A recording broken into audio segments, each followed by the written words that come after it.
자, 오늘 말씀하는 명절 끝날은 초막절의 끝날을 가리킵니다. 초막절은 유대력 7월 15일부터 일주일간인데요. 태양력으로는 9월과 10월에 해당합니다. 주님께서는 이 예루살렘 한복판에 서셔서 외치셨습니다. 전 세계로부터 온 유대인 순례객들에게 외치신 겁니다. 누구든지 목마르거든 내게로 와서 마셔라.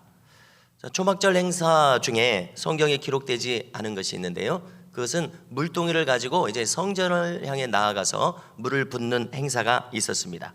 바로 주님께서는 그 물을 가지고 가는 모습을 아마 보시고서 누구든지 목마르거든 내게로 와서 마셔라.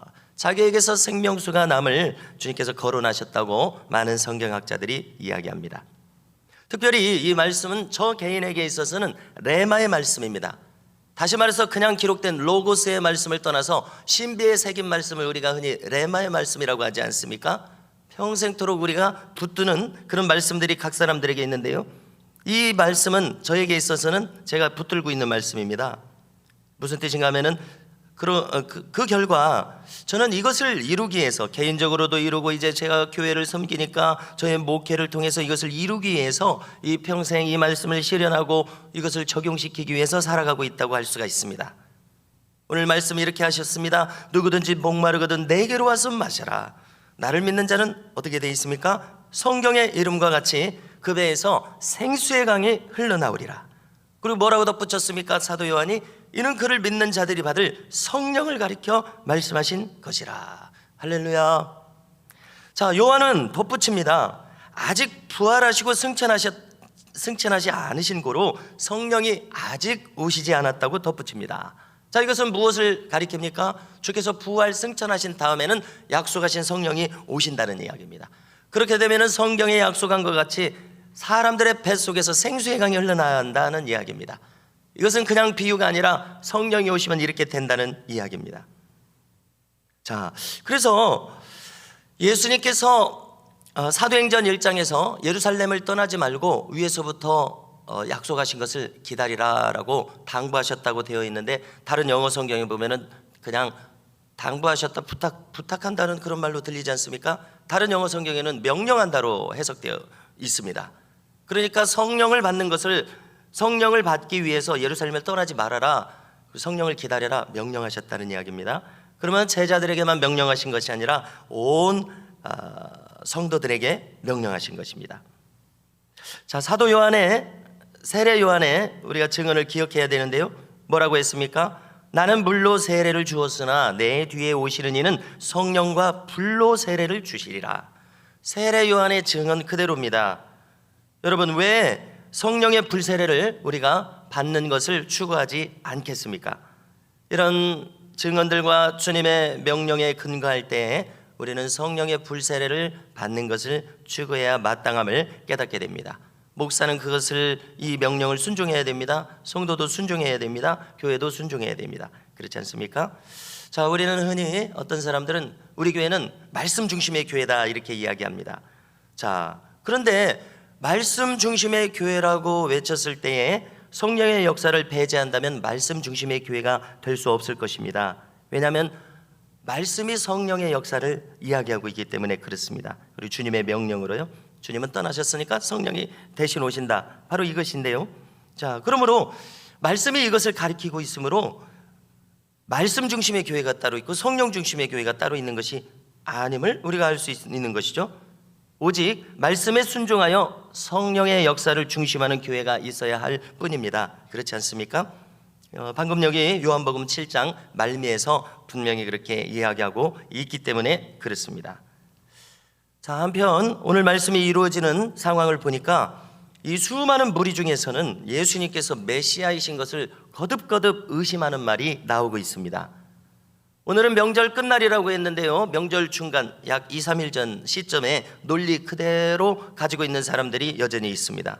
그들은 뭐라고 말합니까? 메시아는 베들레헴에서 나오도록 되어져 있는데 예수님은 나사렛 갈릴리 출신이니까 메시아가 될 수 없다는 논리입니다.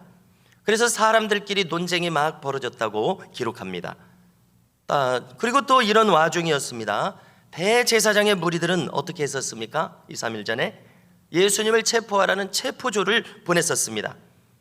그들이 이제 시내에 나와서 그 보냈던 체포조에게 이야기합니다. 왜 아직도 예수를 체포하지 않고 있느냐? 다그칩니다.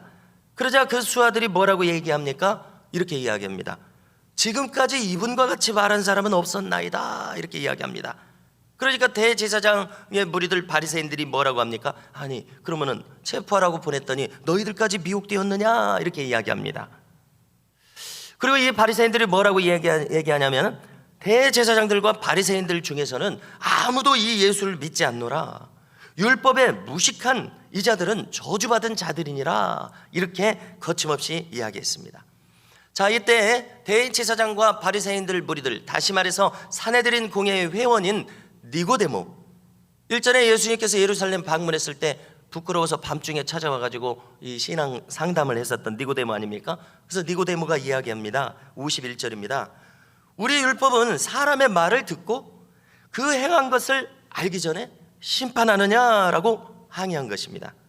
그러자 이 바리새인들은 자기의 동료인 이 니고데모에게 이야기합니다. 너도 갈릴리 출신이냐? 이렇게 이야기합니다. 자, 이 말은 갈릴리를 얕잡아보고 갈릴리를 하찮게 취급하는 말입니다. 다시 말해서 니고데모를 공격하는 말이 되는 것이겠죠.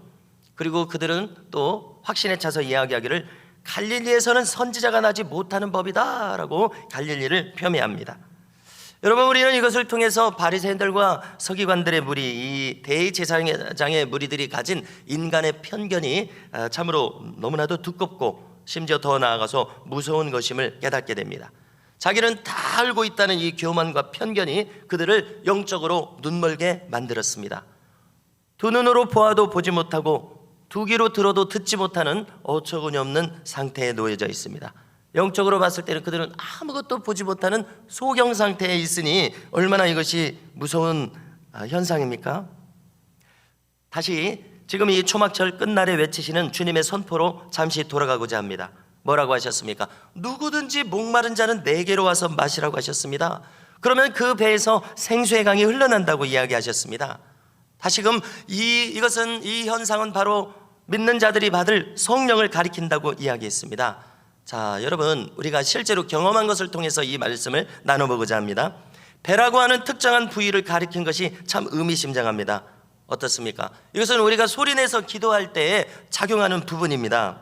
임상적으로요, 소리를 내서 막 기도할 때 온 몸이 움직이지 않으면 소리내서 기도하는 것이 유지가 되지 않죠. 우리가 기도내는 소리와 함께 이 뱃소리로서 소리내는 작용을 하는 것이 기도를 실제로 할 때 대단히 중요하게 기능하는 것을 알 수 있습니다. 온 몸과 마음이 집중하게 될 때 배를 사용할 수밖에, 뱃소리를 사용할 수밖에 없는 것을 우리가 경험합니다. 그렇지 않습니다? 그렇지 않습니까? 자, 우리가 기도를 실제로 실행할 때 경험하는 것은 침묵으로도 당연히 기도할 수 있습니다.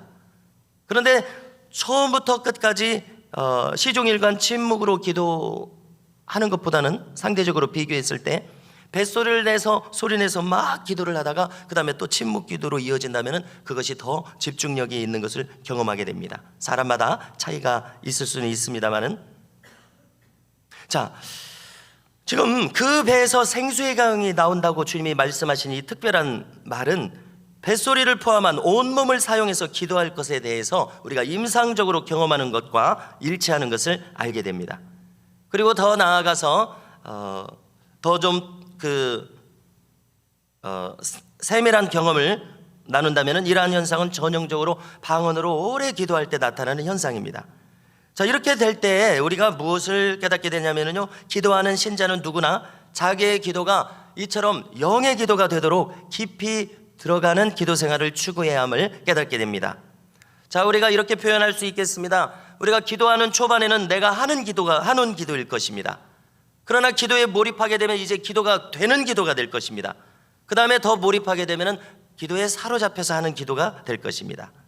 다시 말해서 우리가 하는 기도가 있고 되는 기도가 있고 그 다음에 더 깊이 들어가면 받는 기도가 있을 것이라고 생각을 합니다. 이것을 비유하자면, 성전에 비유하자면 성전 마당에서 하는 기도가 있고 성소로 들어가서 하는 기도가 있고 그 다음에 더 어디로 들어갑니까? 지성소로 들어가서 모세가 하나님과 대화하셨던 바로 그 지성소로 들어가서 지성소의 기도가 있을 것입니다. 지성소는 모세가 경험한 것처럼 하나님의 계시가 임하는 곳입니다.